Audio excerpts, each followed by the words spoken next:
In today's video, we're going to discuss 55 plus pros and cons. So let's get into the information. Hi, my name is Michael Smith. Some people call me Smitty. I'm a real estate agent in the greater Phoenix area, Scottsdale and Paradise Valley. In today's video, we're going to talk about the pros and cons of 55 plus living. We're just going to hit a few of them. I want to keep the video as short as possible, but we are getting a lot of comments on the channel about HOAs and things. Just remember that just because it's 55 plus doesn't mean it's a negative place to live. 55 plus is just an age requirement. It's the HOA itself that a lot of people have a problem with. It's not so much the age group, except for some people it really is. So what are the pros? Number one, in most cases, only one of the people have to be 55 plus. The other resident doesn't have to. So if a husband and wife takes title and one of them is 55, they can stay in the community. Number two, some of the communities include maintenance. What's great for some people that travel a lot, especially in Arizona, and they're not here all the time, some of the HOAs include front yard maintenance. It's a great feature and it keeps uniformity within the community. Not everybody likes it because some people do want to individualize. So if that's the case, you just don't buy in that community.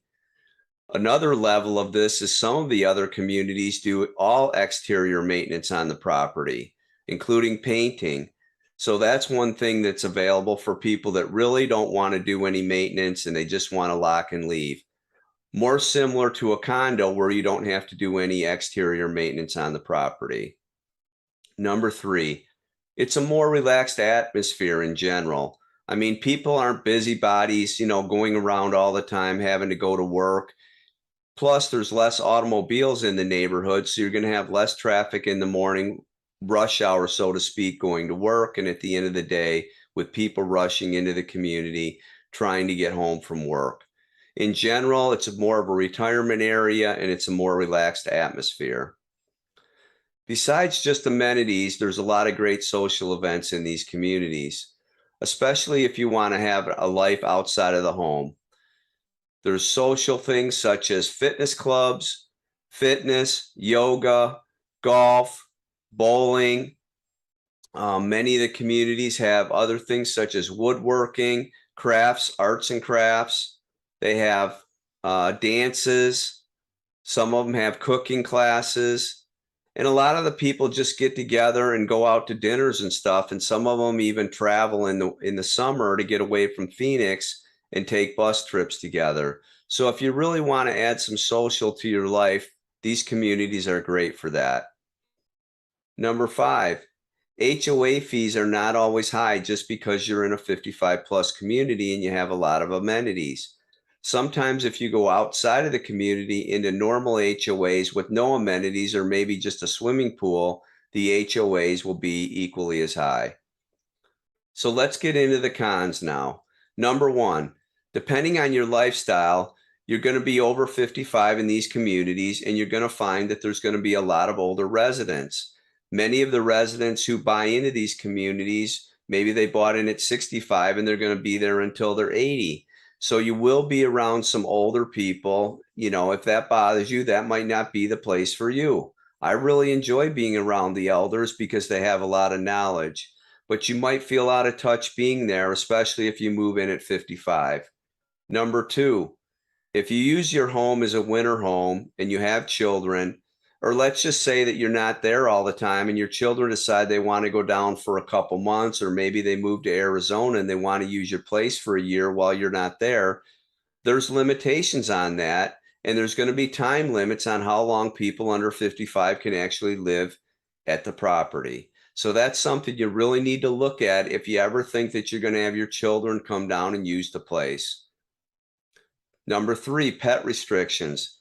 This is a big, big deal with people. There's a lot of residents on our channel that talk about hating the fact that people let their dogs pee and poo in their yard. And the problem is it kills their grass. There's a lot of people that don't pick up their stuff or pick up after their pets. So another thing is these HOAs inside these communities have restrictions on pets, and some of them restrict the size of the pet, the breed of the pet, and a number of other things. So pets are a huge deal in any community with an HOA. Now, the fact that they're 55 plus communities really doesn't add a whole nother layer on top of the HOA.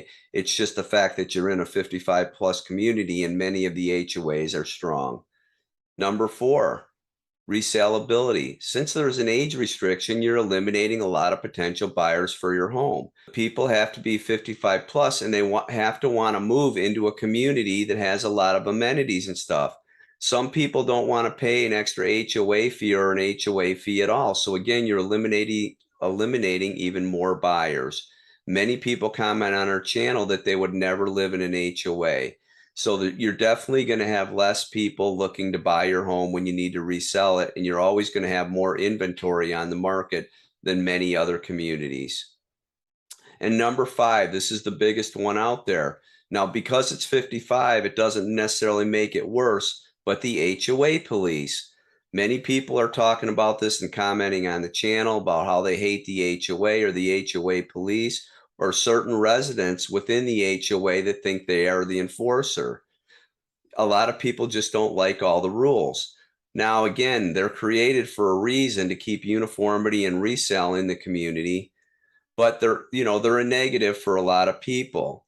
And sometimes the HOA problems are not necessarily the HOA. Maybe it's a management company that's hired that manages the HOA that stands in, and they're not consistent on their enforcement policies. Or it may be some of the residents that feel like they need to be the HOA police. So anyway, this is just a quick video we wanted to do about a couple pros and cons of living in 55 plus communities. And remember, most 55 plus communities are going to have an HOA because they have amenities. So whenever you have community features, you have an HOA. Thanks for tuning in. Please like the channel, comment below. Remember, we have your back in Arizona for your Arizona real estate purchases and sales.